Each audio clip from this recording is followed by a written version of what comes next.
RPSC के द्वारा लिए जा रहे हाल ही में सब इंस्पेक्टर यानी कि उप निरीक्षक भर्ती के इंटरव्यूज में जो क्वेश्चन मेंबर के द्वारा यहाँ पे कैंडिडेट से पूछे जाते हैं उसकी चर्चा अपन इसमें करेंगे। तो चलिए शुरू करते हैं। सीरीज नंबर 18 सब इंस्पेक्टर भर्ती उप निरीक्षक 511 पदों के लिए पूछे जा रहे कैंडिडेट से क्वेश्चंस के जवाब जानने की कोशिश करेंगे। तो दोस्तों पहला क्वेश्चन आपकी स्क्रीन पे आ चुका है, आप लोग अटेम्प्ट कीजिएगा। भारतीय संविधान में रीट कहाँ से ली गई है, यानी अभी अपने जो भारतीय संविधान में रीट का जो प्रावधान है वो कौन सी कंट्री से लिया गया है। मैं आपको बता दूं एक इंग्लिश लॉ के तहत यहाँ पे इंग्लैंड संविधान से इसको लिया गया है, जिसको मुख्यतः यहाँ पे फाउंटेन ऑफ जस्टिस के नाम से भी यहाँ जाना जाता है। मुख्य रूप से ये 5 प्रकार की यहाँ पे अपने संविधान में होती हैं।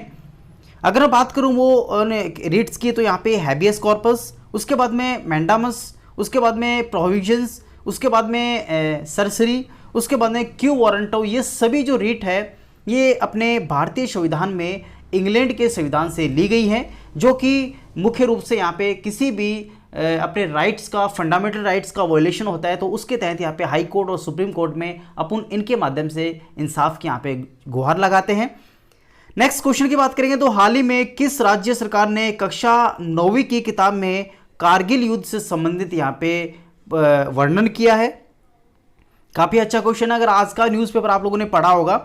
मैं आपको बता दूं राजस्थान माध्यमिक शिक्षा बोर्ड के द्वारा यहाँ पे जारी की गई कक्षा 9वीं की सामाजिक विज्ञान विषय की जो पुस्तक है उसके अंदर यहाँ पे कारगिल युद्ध के बारे में वर्णन किया गया है, और ये 20 सालों बाद में ऐसा हुआ है कि किसी युद्ध का यहाँ पे बुक्स में जिक्र हुआ हो।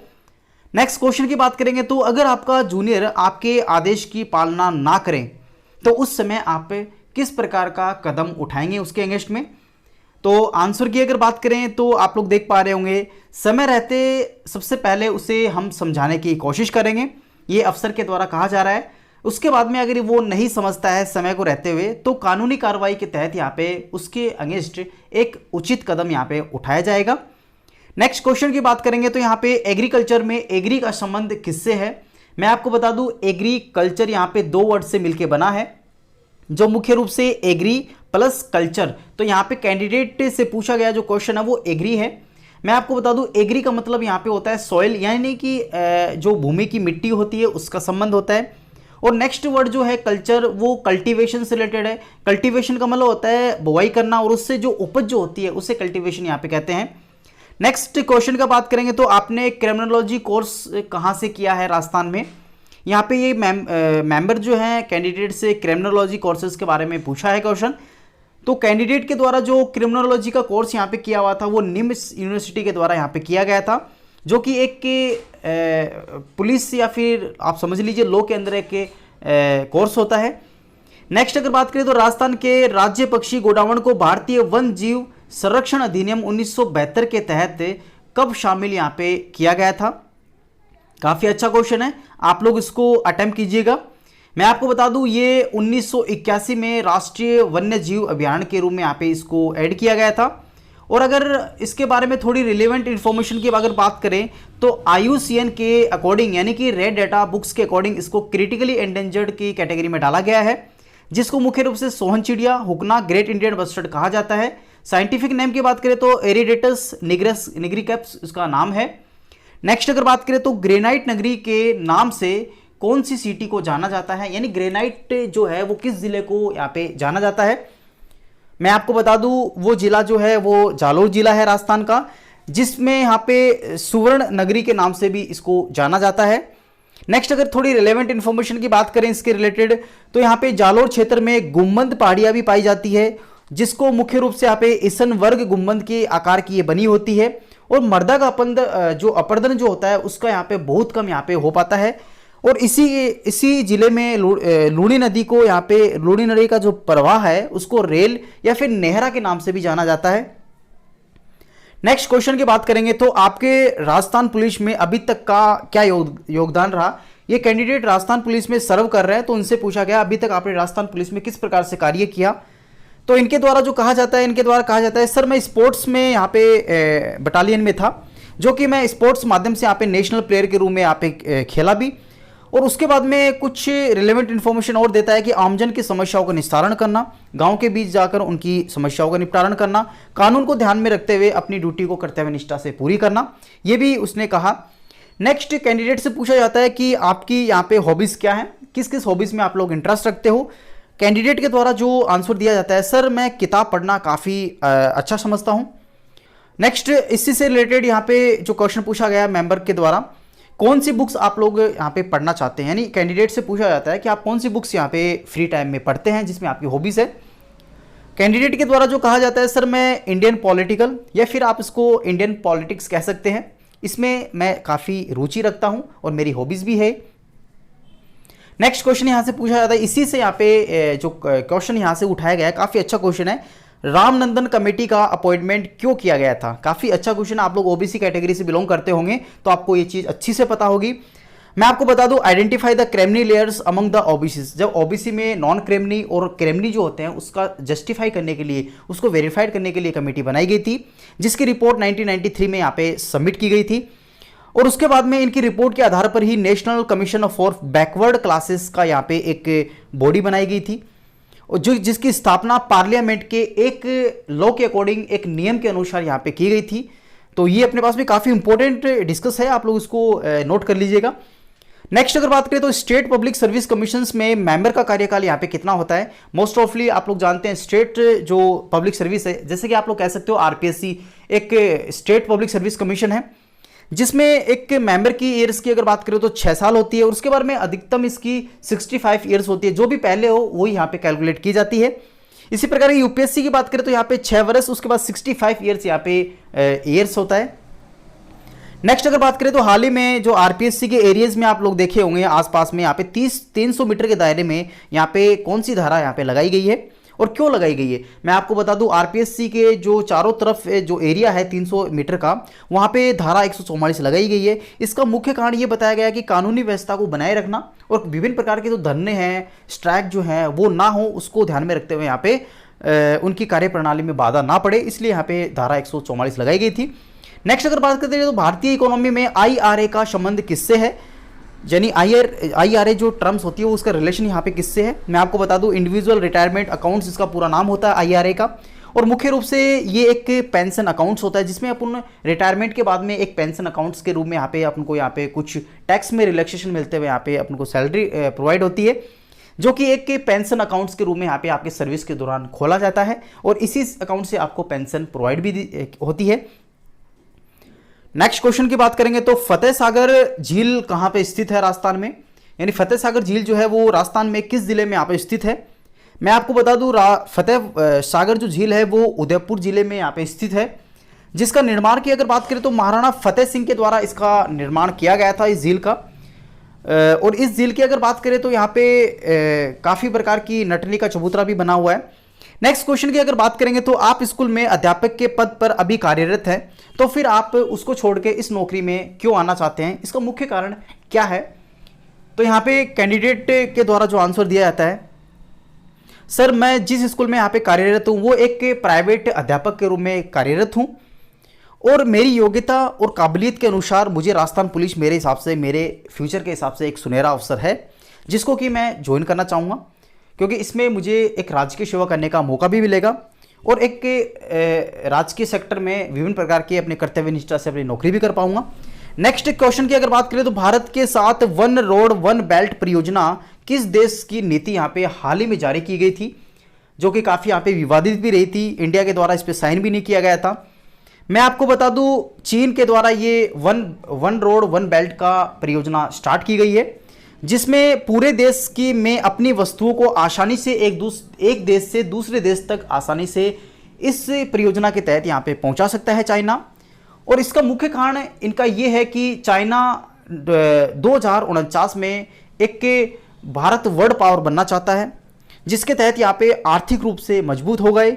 और अगर मैं बात करूँ चाइना के बारे में तो यहाँ पे एक विस्तारवाद का मैंने वीडियोस भी डाला था, उससे क्वेश्चन भी यहाँ पे इंटरव्यूज में काफ़ी पूछे गए हैं, आप लोग एक बार ट्राई कर लीजिएगा। भारत चीन से रिलेटेड संबंधों के बारे में वहाँ पे मैंने डिटेल से चर्चा की है।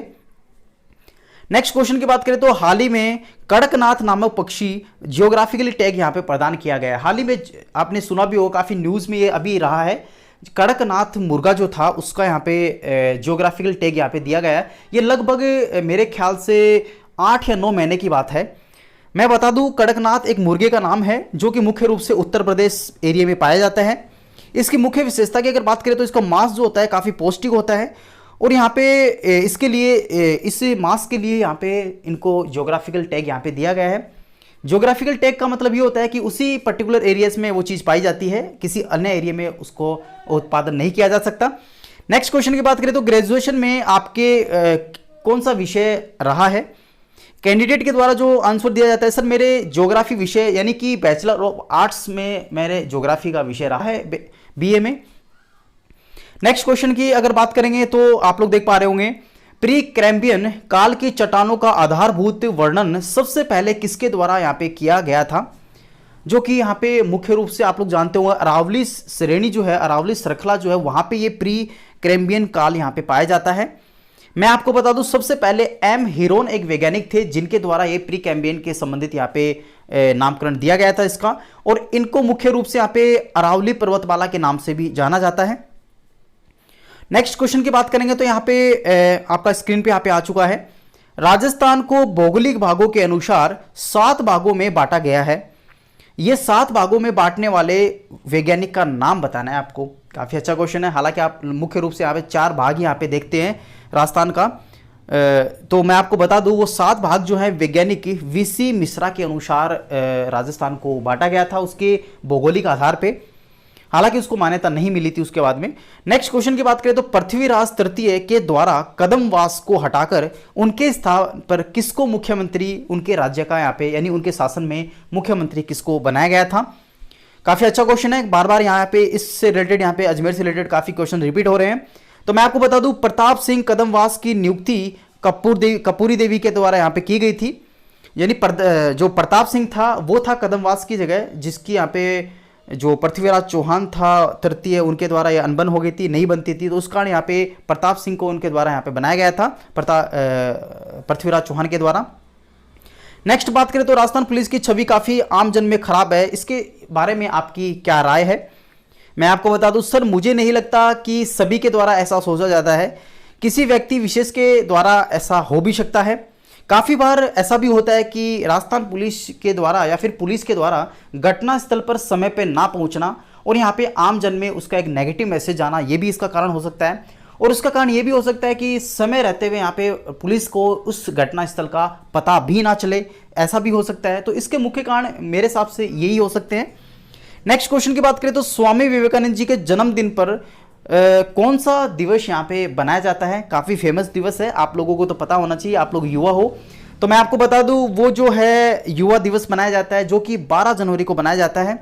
स्वामी विवेकानंद से पहले एक क्वेश्चन और पूछा गया था कि सबसे पहले राजस्थान में सबसे ज़्यादा कौन से स्थान पे ये आए थे? मैं आपको बता दूं वो राजस्थान के झुंझुनू डिस्ट्रिक्ट के खेतड़ी तहसील में ये आए थे, जहाँ पे इनका संग्रहालय भी बना हुआ है। नेक्स्ट क्वेश्चन की बात करें तो राजस्थान पुलिस को भारतीय संविधान के अनुसार किस सूची में यहाँ पे रखा गया है? तो मैं आपको बता दूं इसका राइट आंसर राज्य सूची में इसको संवैधानिक रूप से यहाँ पे रखा गया है। देखिए कुछ लोग यहाँ पे जो ऐसा इंटरव्यूज़ देने आ रहे हैं, तो मैं उनसे रिक्वेस्ट करना चाहूँगा कि वो लोग अपना इंटरव्यूज़ मुझे ऑनलाइन दे सकते हैं। कुछ लोग काफ़ी हेजिटेट हो जाते हैं कि वो यहाँ पे इंटरव्यू नहीं दे पाते, तो मैं आपको कहना चाहूँगा प्लीज़ आप मुझे लाइव अपना 2 मिनट या 3 मिनट जरूर दीजिएगा, ताकि मैं वीडियो अपलोड कर सकूँ और काफ़ी लोगों को इसकी हेल्प भी मिल सके। नेक्स्ट क्वेश्चन की बात करें तो हॉकी में हॉकी की स्टिक जो होती है उसकी लंबाई कितनी यहाँ पे होती है? मैं बता दूं अधिकतम इसकी स्टिक की लंबाई जो होती है 105 सेंटीमीटर होती है। अगर मीडियम की बात करें तो 80 टू 85 सेंटीमीटर यहाँ पे स्टिक जो होता है उसकी लेंथ यहाँ पे ली जाती है, जो कि मुख्य रूप से हॉकी में एक खेलने का स्टिक माना जाता है। नेक्स्ट क्वेश्चन की बात करें तो जो अपने स्थान पर ना गिरे उसे क्या कहते हैं? ये तो आई थिंक ये आपका अनेकार्थ के रूप में यहाँ पे हिंदी के अंदर ये वर्ड होता है, तो आप लोग इसको देख लीजिएगा। मेरे हिसाब से मैं इस वर्ड्स में काफ़ी कंफ्यूज हूँ। कोई हिंदी का मीडियम अगर कोई स्टूडेंट इस वीडियोस को देख रहा हो तो वो प्लीज़ इसका राइट आंसर जरूर दें। मेरे हिसाब से अछूत उसको कहते हैं, लेकिन मुझे कंफर्म इस पर नहीं है, तो आप लोग प्लीज़ इसका कमेंट बॉक्स में राइट आंसर जरूर दीजिएगा जिनके हिंदी मीडियम है। ये हिंदी मीडियम स्टूडेंट से पूछा जाता है जिनका यहाँ पे BA में हिंदी सब्जेक्ट रहा है। नेक्स्ट अगर बात करें तो राजस्थान की कोई एक लोकोक्ति बताइए। यहाँ पे कैंडिडेट के द्वारा जो लोकोक्ति बताई जा रही है वो मैं आपको बता रहा हूँ। तो कैंडिडेट ने कहा कि आप लोग अलग भी बता सकते हो, ऐसा कुछ नहीं है कि यही चीज़ आपको बतानी है। तो यहाँ पे उनके द्वारा जो कहा जाता है कैंडिडेट के द्वारा, अब पछताए होत क्या जब चिड़िया चुग गई खेत, यानी कि समय निकल जाने के बाद में पछताने से क्या फायदा, समय तो निकल चुका है। तो ये कैंडिडेट के द्वारा कहा गया है। हो सकता है आपसे किसी और रिलेटेड यहाँ पे इंफॉर्मेशन पूछे। नेक्स्ट बात करते हैं तो अंग्रेजी में वोवल्स जो होते हैं वो कितने प्रकार के होते हैं, यानी कितने टाइप्स के होते हैं वोवल्स। मैं आपको बता दूं, टोटल जो इंग्लिश में वोवल्स होते हैं वो 5 प्रकार के होते हैं, जो कि ए, ई, आई, ओ, यू, ये टोटल यहाँ पे 5 प्रकार के वोवल्स होते हैं जो इंग्लिश लैंग्वेज में काम में लिए जाते हैं। नेक्स्ट क्वेश्चन की अगर बात करें तो हाल ही में भारत को राफेल लड़ाकू विमान कितने मिले हैं। तो ये अभी लेटेस्ट न्यूज़ है, लेटेस्ट न्यूज़पेपर में अभी पब्लिश हुआ है 1-2 दिन पहले, जो कि यहाँ पे भारत ने राफेल लड़ाकू विमान यहाँ पे रशिया से खरीदे हैं। मैं आपको बता दूं टोटल यहाँ पे भारत को 36 लड़ाकू विमान मिले हैं, जिनको अपन राफेल लड़ाकू विमान के नाम से जानते हैं। इसके रिलेवेंट इन्फॉर्मेशन की बात करूं तो 28 अपाचे हैं, उसके बाद में 15 चिनूक हेलीकॉप्टर भी यहाँ पे भारत को मिले हैं। तो इनका जो एक्सपेरिमेंट है वो भी अभी चल रहा है। नेक्स्ट अगर बात करें तो जो कॉमन क्वेश्चंस यहाँ पे हर कैंडिडेट से पूछा जा रहा है वो है आपकी 10th, 12th, graduation, post graduation, आपकी हॉबीज़, आइडल पर्सन्स, और आपका पार्ट टाइम, यानी आप लोग फ्री टाइम में किस प्रकार से अपने टाइम को यूज़ करते हो, किस प्रकार से यहाँ पे उस समय का यूटिलाइजेशन करते हो। आई होप ये चीज़ें आप लोग जानते होंगे अपने लेवल पे, इसका आंसर आप लोग दे सकते हैं। मैं आपको एक बार फिर कहना चाहूँगा, आप लोग जब इंटरव्यू सेंटर में आए तो प्लीज़ मुझसे कांटेक्ट जरूर कर लीजिएगा, क्योंकि मैं लगभग वहीं पे आपके सामने रहता हूँ। तो आप लोग निकलते समय मुझे आपका लाइव इंटरव्यू जरूर दे दीजिएगा, क्योंकि मैं आपसे रिक्वेस्ट करता हूँ, क्योंकि काफ़ी कैंडिडेट का रिक्वायरमेंट है कि लाइव इंटरव्यूज़ भी आप लोग दीजिएगा। तो आप लोग, मैं आपसे रिक्वेस्ट करता हूँ कि आप लोग जब बाहर निकले तो एक बार आप 2 या 3 मिनट का अपना लाइव स्ट्रीम मुझे प्लीज़ दीजिएगा, ताकि काफ़ी बच्चों को ये हेल्प हो सके आपकी। उसके बाद में आपकी जो पोस्ट ग्रेजुएशंस का जो कॉन्फिडेंस है वो चीज़ आपको क्रिएट करना होगा, अपने आप में एक हॉबीज़ जनरेट करना होगा। नेक्स्ट क्वेश्चन की बात करें तो अंबिका माता का मंदिर कहाँ स्थित है राजस्थान में। काफ़ी फेमस मंदिर है और यहाँ का जो कैंडिडेट है उनसे यहाँ पे पूछा जा रहा है। कैंडिडेट के द्वारा जो आंसर दिया जाता है, सर ये जगत यानी उदयपुर के एक जगह पड़ती है, वहाँ पे इसका मंदिर स्थित है, और इसको मुख्य रूप से शक्तिपीठ के नाम से यहाँ पे लोकेलिटी में जाना जाता है, यानी इसका अन्य नाम जो है इस मंदिर का शक्तिपीठ के नाम से जाना जाता है। और यहाँ पे राजस्थान का सबसे पहला रोपवे भी यहाँ पे लगाया गया था उदयपुर के अंबिका मंदिर में। तो आप लोग कभी जाइएगा और जरूर देखिएगा। नेक्स्ट अगर बात करें तो क्वेश्चन नंबर नेक्स्ट अगर बात करें, राजस्थान साहित्य अकादमी कहाँ स्थित है। तो मैं आपको बता दूं, राजस्थान साहित्य अकादमी उदयपुर में स्थित है, जिसकी स्थापना की अगर बात करें तो 28 जनवरी 1958 में इसकी स्थापना की गई थी उदयपुर में। उसके बाद में इसमें जो सर्वोच्च जो पुरस्कार दिया जाता है वो आपका मीरा पुरस्कार के नाम से जाना जाता है, जो सर्वोच्च पुरस्कार इसके द्वारा दिया जाता है। नेक्स्ट क्वेश्चन की अगर बात करें तो 1 GB में कितने MB होते हैं। ये कंप्यूटर से रिलेटेड स्टूडेंट हैं जो इनसे पूछा गया है क्वेश्चन। मैं आपको बता दूं 1 GB में यहाँ पे 1024 MB यहाँ पे होते हैं, और अगर बात करें 1 MB में कितना KB होते हैं तो यहाँ पे 1024 KB यहाँ पे 1 MB में होते हैं। ये रेलेवेंट इन्फॉर्मेशन है जो कि आपकी ग्रेजुएशन में जो सब्जेक्ट रहा है वहाँ से पूछे जा रहे हैं। ऐसा नहीं है कि आप लोग आर्ट्स के और आपसे ऐसे क्वेश्चन पूछे जाएंगे। तो आप अपने सब्जेक्ट्स में थोड़ा थोड़ा आप लोग पढ़ के जाइएगा, और करंट से जरूर पढ़ के जाइए। करंट से कम भी 2 या 3 क्वेश्चन यहाँ से पूछे जा रहे हैं, कोरोना से पूछे जा रहे हैं। उसके बाद में बेसिक आपकी क्वालिफिकेशन, आपका कॉन्फिडेंस, आपकी हॉबीज, ये सब पूछे जा रहे हैं। तो मैं आशा करता हूं आपको वीडियो काफी अच्छा लगा होगा। तो प्लीज लाइक और सब्सक्राइब करना बिल्कुल ना भूलें, और मैं आपको बता दूं इस वीडियोस को अपने ग्रुप्स में ज़्यादा से ज़्यादा शेयर भी कीजिएगा। अगर किसी प्रकार का कंफ्यूजन आपको इस वीडियोस में किसी क्वेश्चंस पे है, किसी आंसर में है, तो प्लीज दिए गए कमेंट बॉक्स में आप लोग कमेंट करके मुझे सजेस्ट कर सकते हैं, और राइट आंसर आप लोग टाइप भी कर सकते हैं। थैंक यू, धन्यवाद।